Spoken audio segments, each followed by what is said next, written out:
After a 24-year absence from this tricky triangle, Indy cars are back at Pocono and faster than ever. Shown up in big numbers here today under bright sunshine, getting set to welcome back IndyCar racing here for the first time since 1989. Magnificent automobiles of the world's greatest drivers.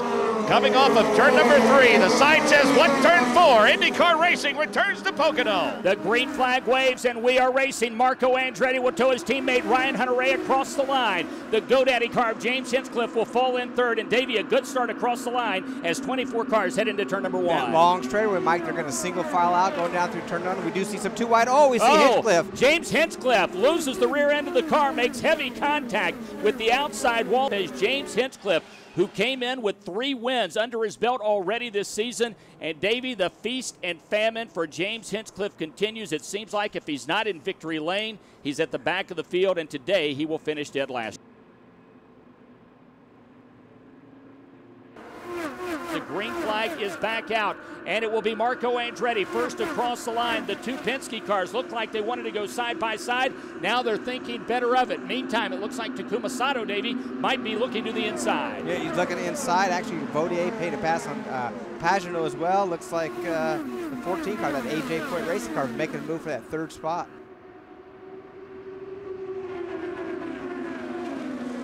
Oh, that was all close, the way but through the corner. He finally got it. He finally had to lift a little bit and let him go. So 1 round of green flag stops in the books. Let's go back to our Exergen pit reporter, Nick Yeoman, on pit lane. And I'll tell you the thing I noticed, Mike, I think pitting early is going to benefit some drivers. Marco Andretti was the first driver to pit out of anyone in that sequence. He had a slow stop with that fuel hose getting stuck. It's great to be here at Pocono Raceway, and we look forward to just making it bigger and better as the years go. Well, right now, the crowd here watching one of their own, Pennsylvania native Marco Andretti, is out in front. Jim Murphy. Contact on pit road between Ryan Hunter-Reay and Takuma Sato. They caught wheels together, and our series defending champion is nose to the inside wall of the pit lane. He started this day 9 points behind Elio Castroneves and, of course, James Hinchcliffe, who had gotten himself right back in it, was 4th in the championship and crashed out on lap number 1. So Andretti Autosports, sweet and sour up to this point.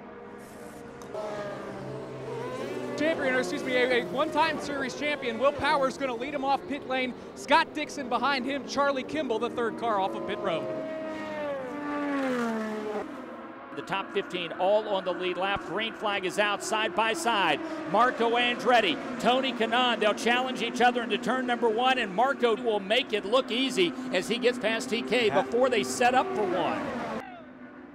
How about this for that Andretti crew? Ryan Hunter-Reay back on track right now, going to try to salvage some points and going down that back straightaway into turn 2 right now. Yeah, he's shown currently 2nd in the championship, 36 points back, and he will re-enter the fight 20 laps down to the leader, Marco Andretti. Tony Kanaan, he has just taken the lead. And Tony Kanaan slipped his way around that group running in front of him. As a matter of fact, Will Power able to get his way around Scott Dixon as well. You're watching a replay of exactly what happened and allowed Tony Kanaan to get past Dixon. Well, what happened is Tony Kanaan got some problems. He ran into back of Scott Dixon and broke his nose wing. So that nose wing on that 11 Sunoco car on the right front is damaged, and it looks okay up to speed right now, but that thing took a big, big hit, Mike, and it wouldn't surprise me if there could be a problem with that one. TK went on the radio. Jimmy Vasser said to him, did you hit Scott Dixon when you went by? TK said, no, I did not. Jimmy said, we can't take a chance, Tony. We have to bring you in and change that nose. Obviously, one of those tough situations as for Tony Kanaan. Let's go to Jake Query. Will Power just lost a little bit of power, and he's got all kinds of problems behind him, Mark. Yeah, Marco Andretti slips around Will Power. Now Tony Kanaan tries to jump right back into the middle of the frame, and Scott Dixon slipped around him. Simon Pagenaud right there at the start-finish line. So this huge crowd here in this main grandstand on the front straight, Davey, comes to its feet as with 112 laps being shown complete, Marco Andretti goes back out in front. Will wants to get as close as he can to that 25 car to draft, but I don't think he wants to be out front. Kyle Moyer, the strategist and engineer for the 25 car, leader Marco Andretti, said, you have to help me out trying to hit those fuel numbers. Willpower, Scott Dixon got around him. So Marco Andretti has now dropped back to third as he desperately tries to find a way to make up enough fuel to do this on one more stop.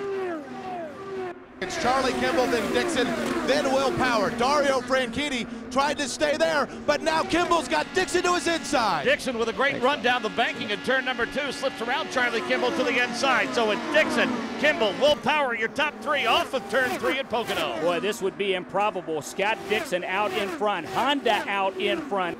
You've got Scott Dixon, 5 car lengths ahead of that lap car of Tony Kanaan, then Kimball, then a pretty good gap now before Dario Franchitti. Front 3 gaining a measure of separation, so indeed you are right, Jake Query. Dario Franchitti pulling away from Pagano a little bit.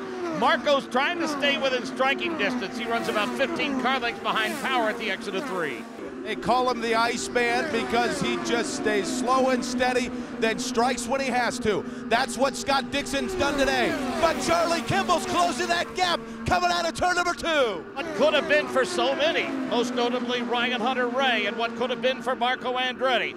It's what will be for Ganassi Racing, poised to go 1, 2, 3 in the return to Pocono. In IndyCar's return to the tricky triangle, Ganassi Racing will score a 1, 2, 3 finish.